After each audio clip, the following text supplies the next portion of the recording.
Putra bungsu Presiden Joko Widodo, Kaisang Pangarep punya elektabilitas menjulang di sejumlah survei di Jawa Tengah yang jadi basis suara PDI Perjuangan.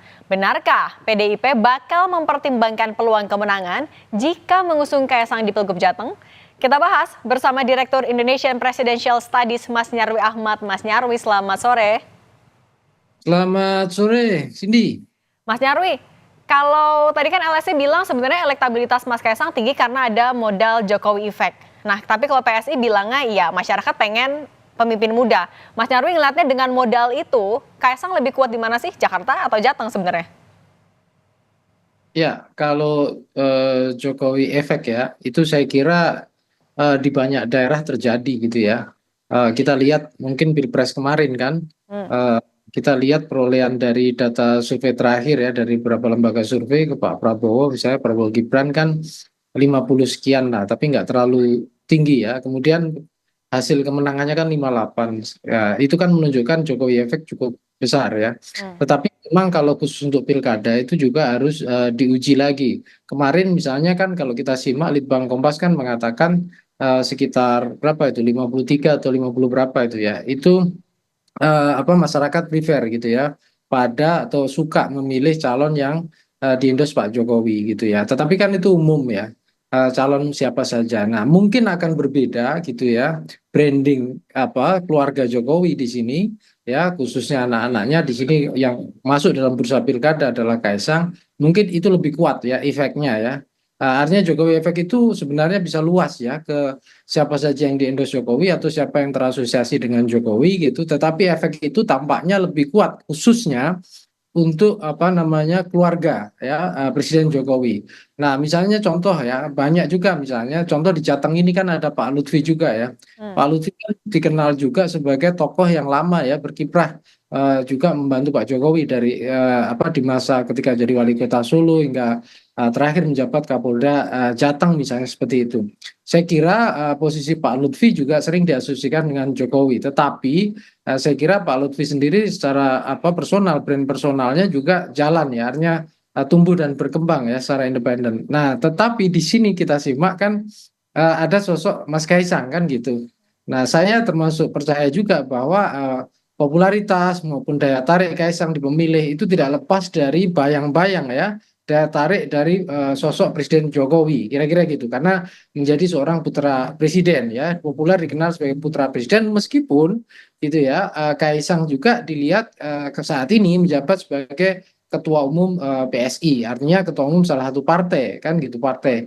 Nah, cuma memang begini ya Cindy ya saya kira untuk Jawa Tengah kemarin kalau kita simak ya yang data yang dirilis oleh teman-teman di indikator politik Hmm. itu kan memang masih banyak sebenarnya gitu ya pemilih yang katakanlah masih Masih galau undecided ya. voter kira-kira gitu ya. 60 sekian persen ya sepertiga lebih bahkan katanya seperti itu. Nah, dua per tiga lebih. Hmm. Nah, itu kan mengindikasikan bahwa sebenarnya dari aspek top of mind pun itu kan Kaisang juga masih rendah kan hanya Oke. 4% kalau nggak salah ya. Sementara Pak Ahmad Lutfi itu sudah lebih di atas 8,6. Tetapi kalau di dalam masuk simulasi nama memang tampaknya Kaisang ini lebih lebih kuat kan gitu. Nah, tapi menurut saya ini tidak lepas dari efek dari popularitas ya. Oke. Popularitas Kaisang sebagai tokoh nasional dan sekaligus sebagai putra presiden. Nah, itu yang menurut saya paling mendasar ya, yang Oke. kemudian ikut mengerek elektabilitas Kaisang dalam simulasi itu. Oke, Itu. Mas Nyarwi, tapi kalau kita lihat kan yang kalau bisa diasosiasikan dengan Pak Jokowi ada Kaisang, ada juga Ahmad Lutfi. Mungkinkah kalau misalnya ternyata di Jateng malah dua-duanya berduet nih? Oh, itu sangat mungkin menurut Hmm. saya. Tapi kan balik lagi ya. Tergantung partai-partai kan, Oke. partai-partai yang menominasikan ya para pasangan calon gubernur, wakil gubernur atau kepala daerah, wakil kepala daerah ini. Karena kan balik lagi pilkada ini juga sebenarnya secara legal yang punya basis otoritas mengajukan kan memang partai politik atau gabungan atau koalisi partai politik. Nah, cuma kalau kita lihat pengaruh Pak Jokowi ke partai politik, pimpinan partai politik juga tinggi kan gitu. Makanya sering disebut potensi cawe-cawe Pak Jokowi dalam pilkada itu dianggap besar sekali kan di situ logikanya. Nah, Artinya partai politik lebih melihat faktor Jokowinya daripada figur Kaisangnya? nah, ini yang menarik, Cindy. Saya kira tidak bisa juga melihat faktor Pak Jokowinya juga. Hmm. Tentu partai politik akan katakanlah mengambil jalan yang salah kalau misalnya sekedar melihat Pak Jokowinya tetapi basis dukungan pada Kaisang maupun misalnya contohnya Pak Lutfi ya, kalau mau dipasangkan dengan Kaisang itu tidak meningkat atau mendapatkan kompetitor yang lebih tangguh. Dan ingat juga ya Cindy, Jawa Tengah ini cukup unik menurut saya. Dalam beberapa kali pilkada saya contohkan ya, kita bisa simak bareng-bareng ya. Ketika Mas Ganjar maju dalam periode pertama dan di beberapa teman-teman data survei juga merilis elektabilitas Mas Ganjar itu rendah. Ada yang mengatakan sekitar 7, 8 dan naik 13 dan seterusnya. Nah, sama juga ketika periode kedua Mas Ganjar maju di sana ada penantang namanya Sudirman Said. Di Oke. beberapa data survei juga disebutkan elektabilitasnya rendah, hanya sekitar 14-an atau 13-an sekian persen.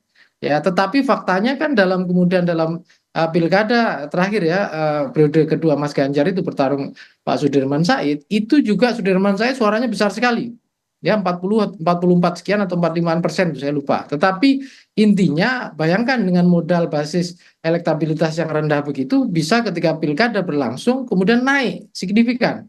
Ya, ini kan artinya apa? Pemilih Jawa Tengah ini saya kira juga tipe pemilih yang mungkin saja selain ideologis, pengaruh-pengaruh partai kuat, tetapi juga saya kira punya kemampuan untuk berpikir secara rasional dan juga ada unsur katakanlah kemampuan untuk menelaah ya Oke. dari para tokoh-tokoh yang maju dalam pilkada Jawa Tengah seperti itu. Oke. Nah, Mas Nyarwi, kita kan tahu ya di Pilpres kemarin untuk pemilihan presiden PDIP kalah, tapi di Pilegnya menang untuk Jawa Tengah. Kemudian juga di hasil survei ternyata dua besarnya adalah orang yang dekat dengan Pak Jokowi. Ini kita gimana membacanya? Jateng kan kita tahu sebagai kandang PDIP sebenarnya.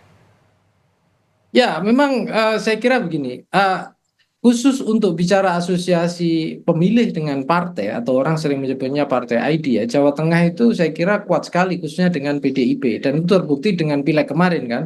Itu luar biasa ya, saya kira hasil yang dicapai. Tetapi memang balik lagi ya Cindy, kalau kita bicara di Indonesia ya, eh, apa istilahnya sentralitas partai sebagai aktor politik itu tidak terlalu kuat. Partai berusaha melakukan pelembagaan politik ya, tetapi sesungguhnya yang lebih mudah dilihat kinerjanya itu adalah tokoh-tokoh atau paling mudah dikenal paling enggak adalah tokoh-tokoh.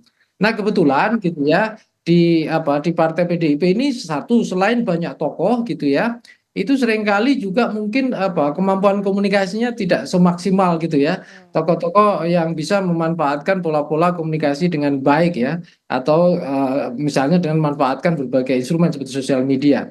Nah, saya kira ini termasuk juga ya Jawa Tengah hari ini kalau kita lihat ya dari beberapa data survei, sesungguhnya menurut saya ya sudah pada fase kalau dikatakan krisis tokoh ya saya kira juga itu sudah bisa aja dikatakan begitu ya. Kenapa? Karena kan dulu gitu ada tokoh namanya Mas Ganjar, tapi kan udah 2 kali periode maju gubernur, kemarin udah maju pilpres. Pasca Mas Ganjar memang ada beberapa tokoh ya, wali kota Semarang, kemudian beberapa tokoh-tokoh yang lain gitu. Tetapi tampaknya belum cukup dominan dan basisnya biasanya kalau tokoh-tokoh itu dari kabupaten kota itu seringkali kemampuan basis meratanya di sebuah provinsi itu belum maksimal. Jadi Oke. maka saya tidak heran misalnya kayak tadi ada Diko, Ganundito, ada siapa lagi gitu ya. Itu kan juga dapat basis dukungan yang kuat. Tapi kan saya kira hanya di blok di mana wilayah-wilayahnya masing-masing karena menjabat sebagai bupati atau pimpinan kepala daerah di sebuah kabupaten belum merata. Nah, tadi yang kita lihat misalnya contoh Tati Yasin ya di data survei indikator itu kan termasuk di urutan ketiga ya setelah Ahmad Lutfi misalnya. Menurut saya itu wajar karena Gus Yasin ini sudah pernah menjadi wakil gubernur dan kemarin juga maju untuk DPD yang saya kira juga daya jangkau sebaran pengaruh ke pemilihnya juga makin meluas gitu. Nah, Oke. ini kan kalau kita lihat polanya ya sebenarnya dilemanya Cindy ya dalam pilkada khususnya untuk pilgub ya saya lihat ini kan ada dua kecenderungan ya dari tokoh yang dinominasikan. Satu tokoh-tokoh nasional yang popularitasnya itu juga nasional gitu. Ada yang kemudian terasosiasi dengan brand yang sangat kuat termasuk Kaisang seperti ini itu apalagi putra presiden, keluarga Presiden Jokowi gitu. Ada juga yang kemudian tidak terasosiasi dengan tokoh yang kuat. Oke. Padahal asosiasi dengan partai aja tidak cukup untuk sebuah pilkada. Itu versi kelompok elit satu. Elit yang kedua adalah elit-elit dari figur-figur kepala daerah di bawahnya, yaitu kabupaten kota. Mereka rata-rata kuat dan jawara di masing-masing, tetapi kemudian basis pengaruhnya untuk tingkat kemerataannya itu seringkali tidak maksimal. Makanya itu Oke, saya lihat itu dilema-dilema yang hampir dihadapi oleh semua partai, khususnya untuk oke. pilgub. Oke, Mas Nyarwi singkat saja, Mbak Puan kan terakhir bilang kayaknya lagi mempertimbangkan juga nama Kaisang di Pilgub Jateng. Ini apakah mengarahkan kalau memang ada krisis ketokohan atau hanya cek ombak atau apa? Boleh singkat saja Mas Nyarwi. Ya, saya kira Mbak Puan menyadari itu juga, gitu loh. Tentu PDI Perjuangan juga tidak mau ya, istilahnya dalam berbagai laga politik itu kemudian kalah atau tertinggal. Tetapi saya kira itu juga bagian dari strategi Mbak Puan juga untuk mempertimbangkan tokoh-tokoh yang dianggap potensial dan bisa kemudian dinominasikan oleh PDI Perjuangan. Nah, hanya Oke, saja gini, itu kan tidak mudah karena PDI Perjuangan ini kan partai yang punya tradisi sangat kuat untuk mengendos kadernya. Sementara ketegasan dari sosok kan Kaisang ini kan ketua umum PSI ya, oke, yang dulu dirayu-rayu masuk PDI Perjuangan sama Mbak Puan kan gitu. Tapi oke, akhirnya baik, PSI. Nah, di sini saya oke, kira terjadi tarik-menarik di dalam PDI Perjuangan oke, untuk baik. itu tidak mudah saya kira untuk menominasikan Kaisang sebagai kandidat untuk Jawa Tengah. Oke, kita lihat nanti ya, apakah benar ada kejutan di Agustus nanti. Terima kasih Direktur Indonesian Presidential Studies, Mas Nyarwi Ahmad, sudah berbagi untuk Rumah Pemilu. Sehat selalu, Mas. Usai jeda, Saudara, PKB usulkan nama istri selebritas Raffi Ahmad, Nagita Slavina, dampingi Bobi Nasution di Pilkada Sumut. PKB anggap Nagita mampu dongkrak elektabilitas Bobi Nasution.